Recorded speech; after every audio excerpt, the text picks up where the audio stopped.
Hello students, welcome to Inside Physics.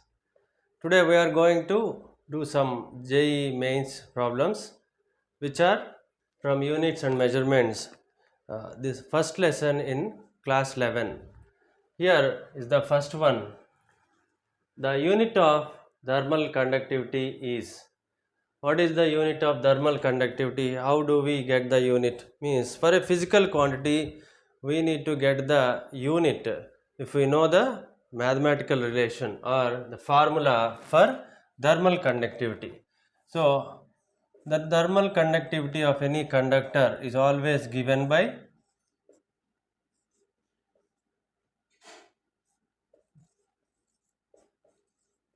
where the terms L is length of the conductor, T is A area of cross section of the conductor, delta T the change in temperature.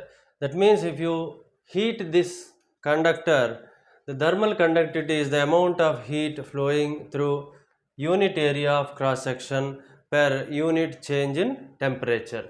So that is the thermal conductivity, and here the terms L, A, delta T have their meanings as length of the conductor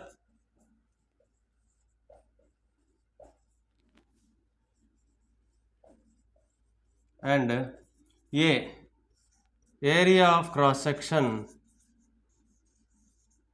of the conductor, and delta T capital T is nothing but the change in temperature.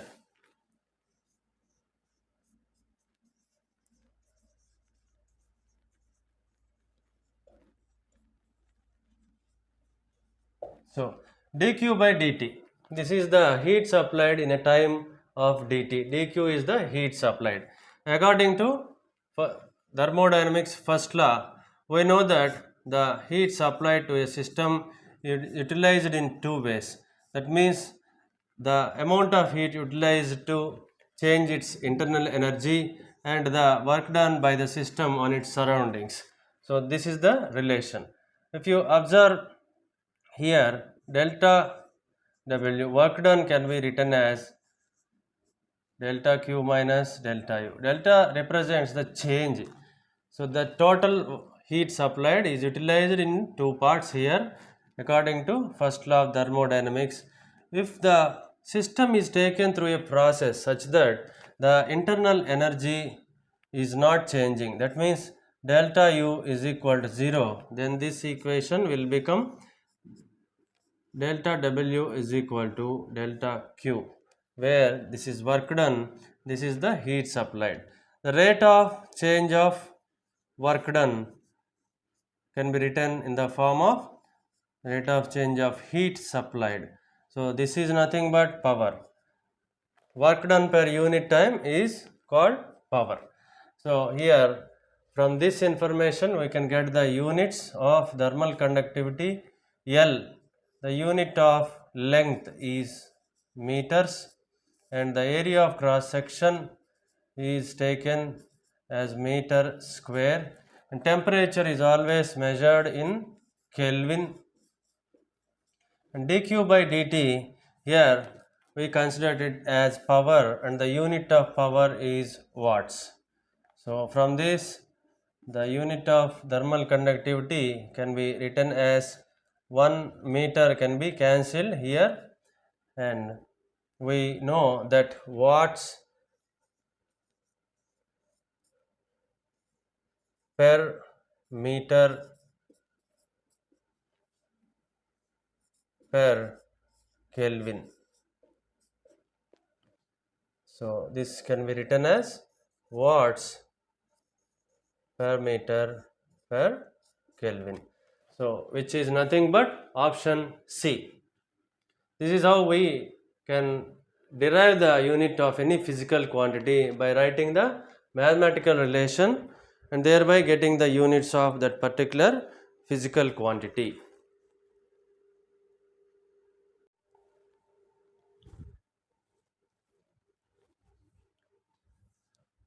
Here we see the second problem. The density of a material in the shape of a cube is determined by measuring three sides of the cube and its mass. If the relative errors in measuring the mass and length are respectively 1.5% and 1%, the maximum error in determining the density is. So, there is a cube of some material and the density of the cube is measured by measuring the mass and length. We always know that density is nothing but mass per unit volume. So, mass and volume must be measured to get the density of that particular cube. So, in that measurements, while taking the mass and length, the relative errors come to be as 1.5% and 1%. We know that from measurement of errors, the relative error means the error in measurement, that means if you take the error in measurement in length as delta L and the original length L as L, the relative error comes to be delta L by L. That means we are comparing the error in measurement to the original length. So we get the relative error, and if you take multiplied by 100 gives the percentage of error. So in this way we know that mass by volume is always measured by considering the cube as the object, the 3 times into length. So that means length is multiplied 3 times. So this is L cube. Okay. This can be written as, for measuring the volume we need to take the length of a cube 3 times. That means length into breadth into height. So here the density, the error in density, how will you write the error in density? Delta D by D is equal to the measurement in mass can be written as delta M by M plus the error in measuring the length 3 times. So we are here for getting the volume of the cube, we are measuring the length of the cube 3 times. So the error in measuring the length will be multiplied by 3. So from the given data, what is delta M by M? 1 point.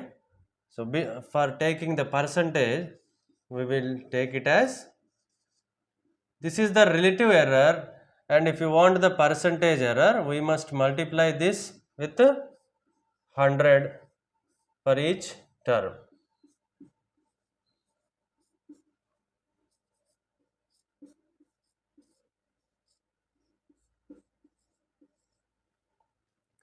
So here this is the percentage error in density. So that is what is asked, right? The maximum error in determining the density is, that means percentage error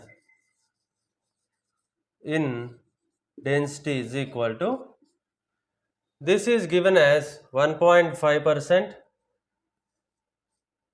plus 3 into, this is given as, the percentage error in measuring length is 1. Though, so the total error in determining the density has come out to be 1.5 plus 3, that is 4.5%, which is nothing but option C. So we will move to the next problem.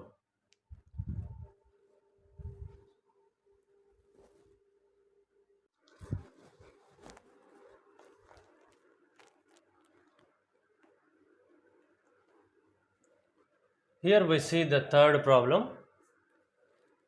A simple pendulum is used to determine the gravitational acceleration at a place. The length of the pendulum is 25 centimeters, and a stopwatch with 1 second resolution measures the time taken for 40 oscillations to be 50 seconds. The uncertainty in measurement of G is, G means acceleration due to gravity.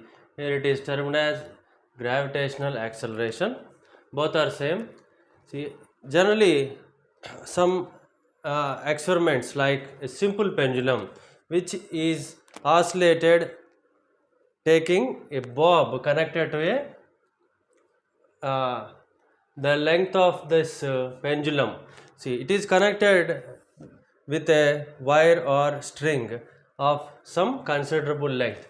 Here the pendulum is taken as to be 25 centimeters and it is oscillated, then the time for oscillations to be noted down to calculate the acceleration due to gravity.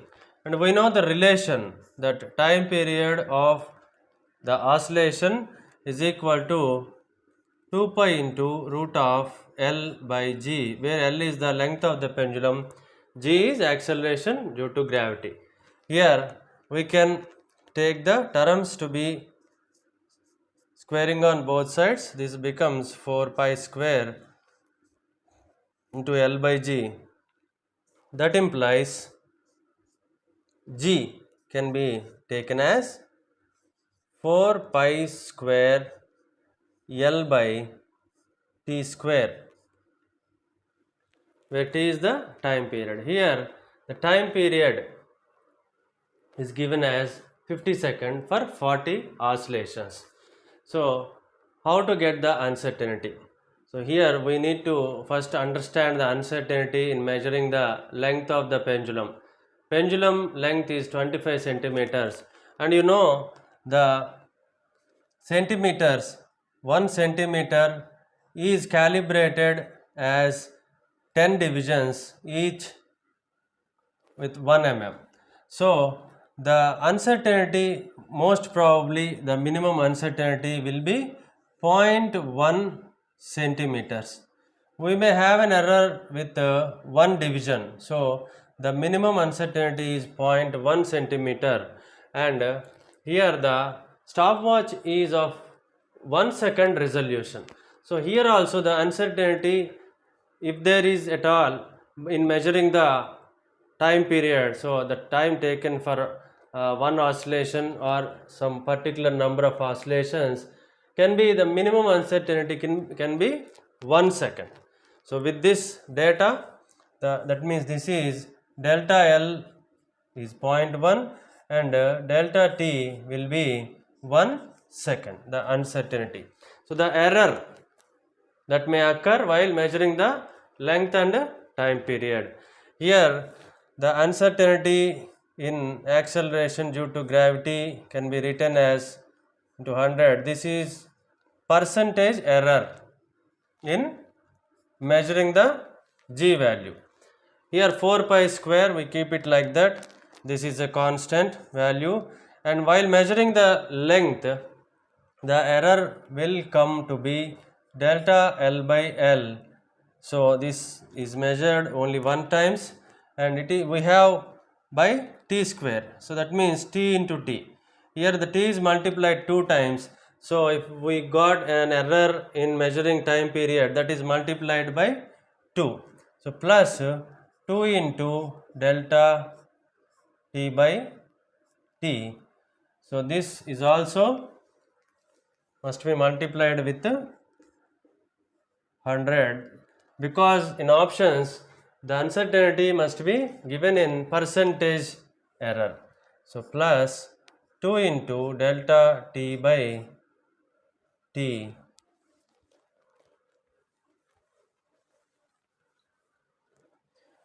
so into 100.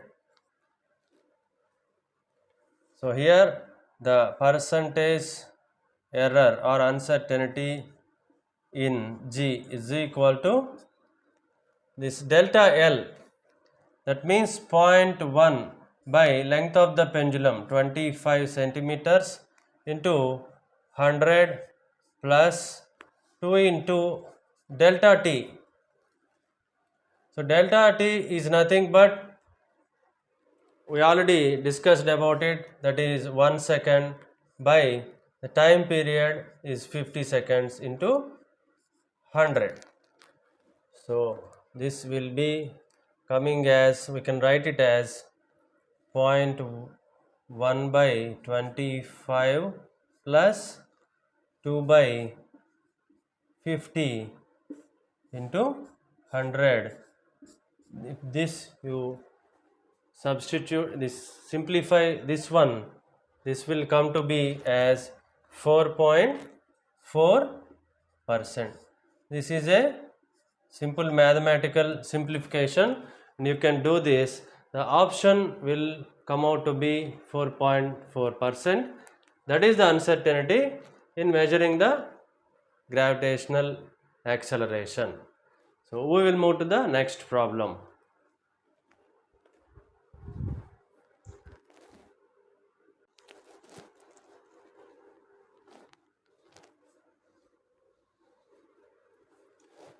Now we will move to the fourth problem. Dimension of stopping potential in photoelectric effect in units of Planck's constant h, speed of light c, and gravitational constant g, and ampere A is. So now is asking that to get the dimensional formula of stopping potential V naught in terms of Planck's constant, speed of light, gravitational constant g, and ampere A. We know that generally dimensional formula is written in terms of MLT, mass, length, time, which are the fundamental quantities, mass, length, time, and ampere is also a fundamental unit for a fundamental quantity, electric current. Now is asking the dimensional formula in terms of Planck's constant and speed of light, gravitational constant, and ampere. So here the stopping potential, we know what is stopping potential in photoelectric effect.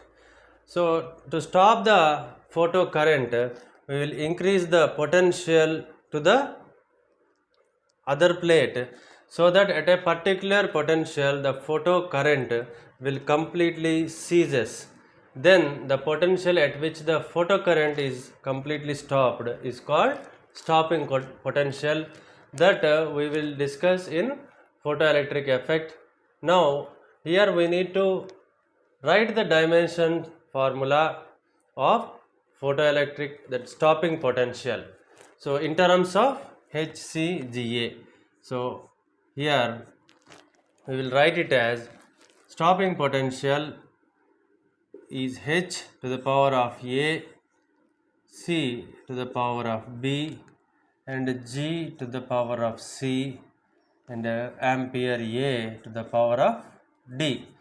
We will write like this to get the values of A, B, C, D, and also get the dimensions of HCGA also.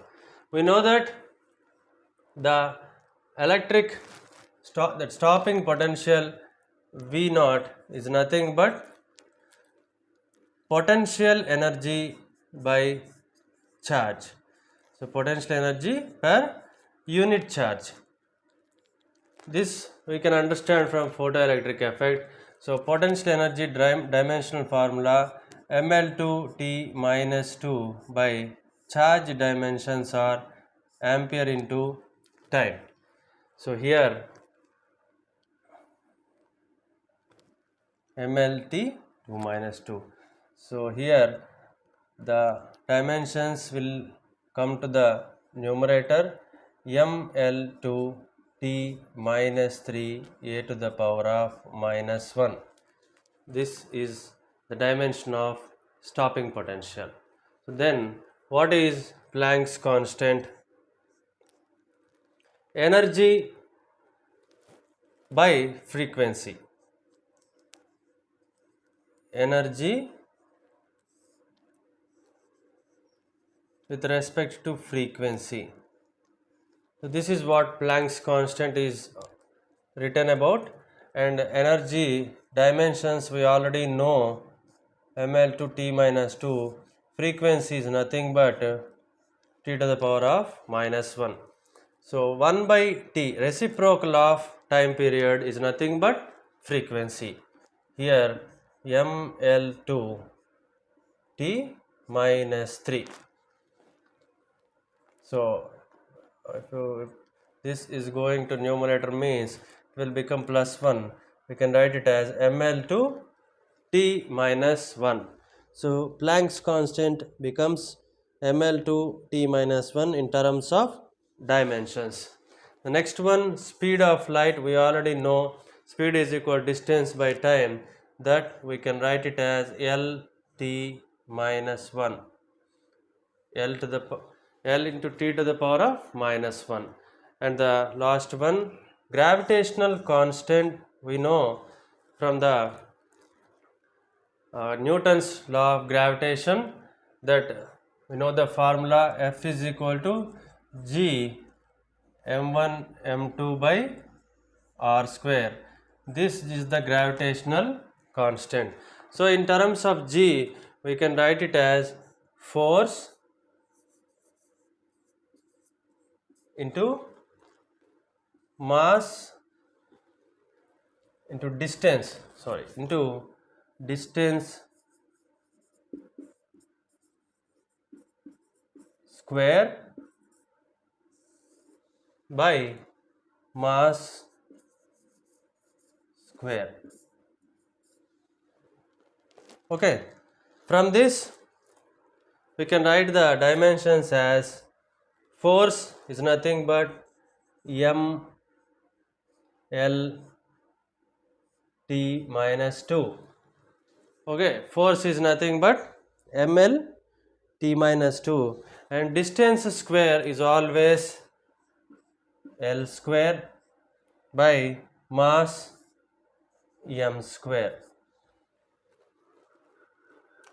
Okay, from this you can write, so this comes to numerator, and this will become m to the power of minus 1 L to the power of 3. This L and L is multiplied, becomes 3, and this as T to the power of minus 2.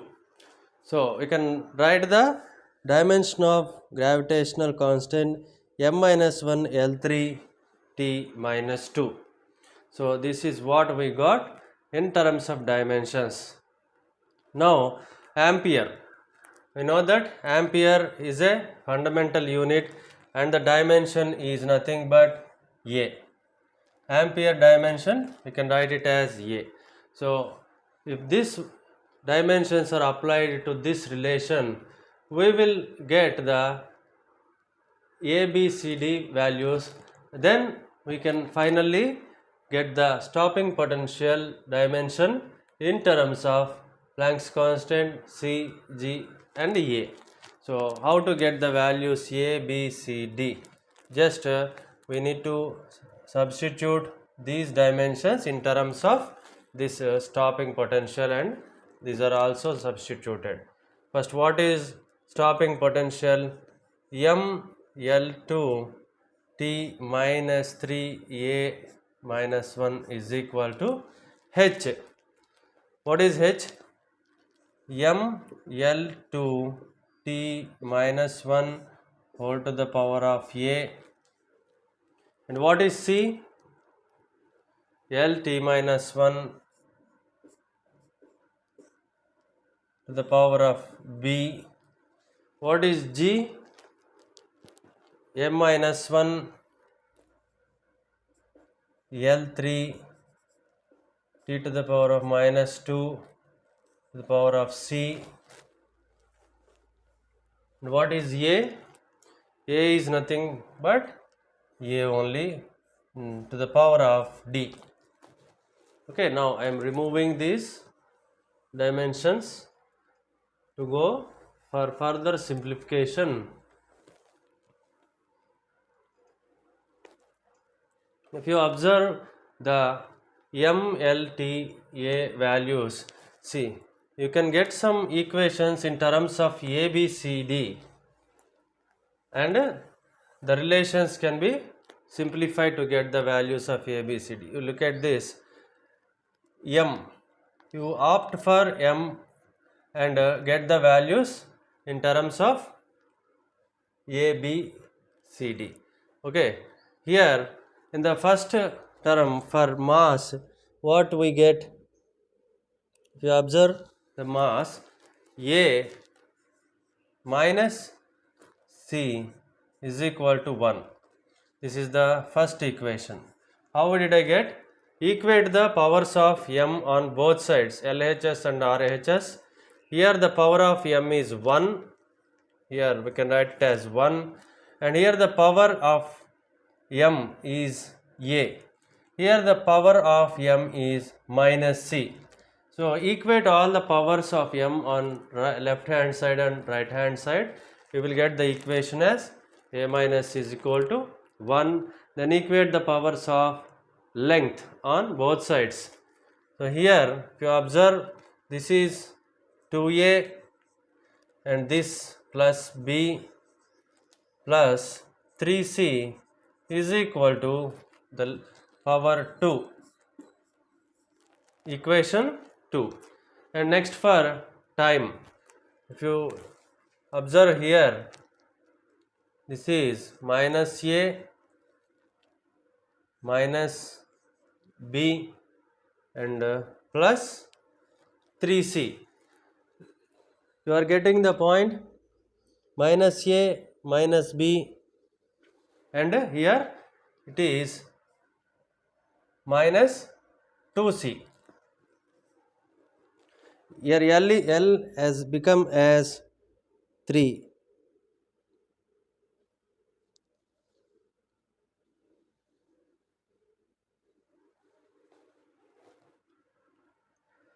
Minus a minus b minus 2c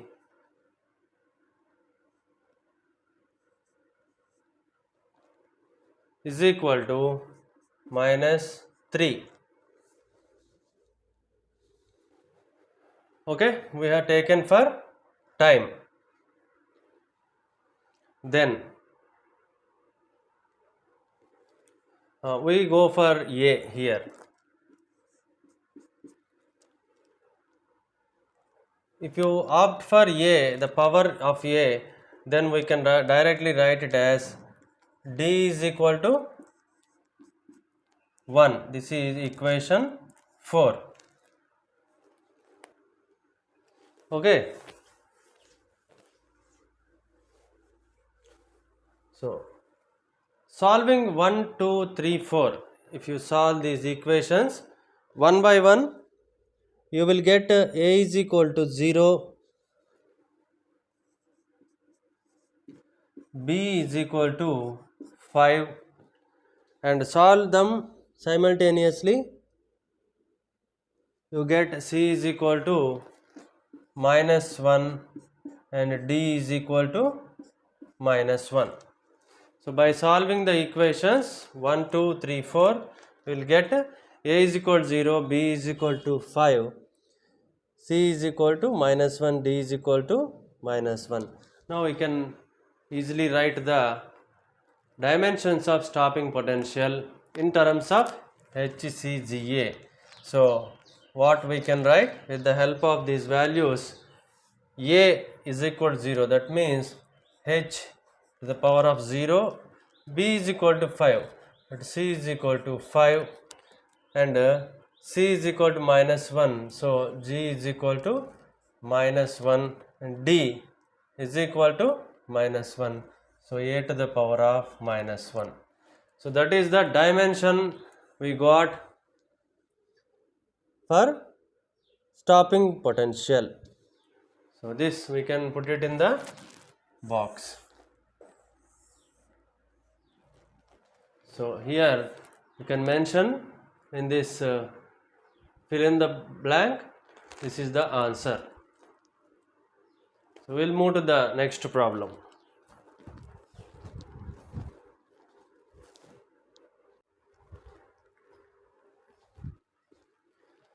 Now here we see the fifth problem. The force of interaction between the two atoms is given by F is equal to alpha beta exponential minus x square alpha kt, where x is the distance, k is Boltzmann constant, t is temperature, and alpha comma beta are any two constants. The dimension of beta is. Now how to understand this problem? We know there is an interaction between any two atoms because of their interatomic forces, and the force of interaction is given by this function. So I have written the function here. alpha, beta. This is an exponential function is also given in this function. So exponential functions we know that they do not have any dimension. So this exponential function, the dimension can be written as ml0 m0 l0 t to the power of 0, that is equal to 1. So here if you observe from this relation, the dimension of alpha is nothing but dimension of x square by kt. So x is already given as distance and kt, Boltzmann constant multiplied by temperatures, gives energy. So this will become mn minus 1 l to the power of 0 t square. So this is the dimension of alpha. Now from this relation we can understand that the dimension of beta can be taken as dimension of f by dimension of alpha. That means dimension of force mlt minus 2 by dimension of alpha is nothing but m minus 1 l0 t square. This is what we got. So here the dimension of beta, we'll get the dimension of beta as m to the power of 2. Here see l to the power of minus 1. If you observe the beta dimension here, we will get it as m to the power of 2 l to the power of 1 t to the power of minus 4.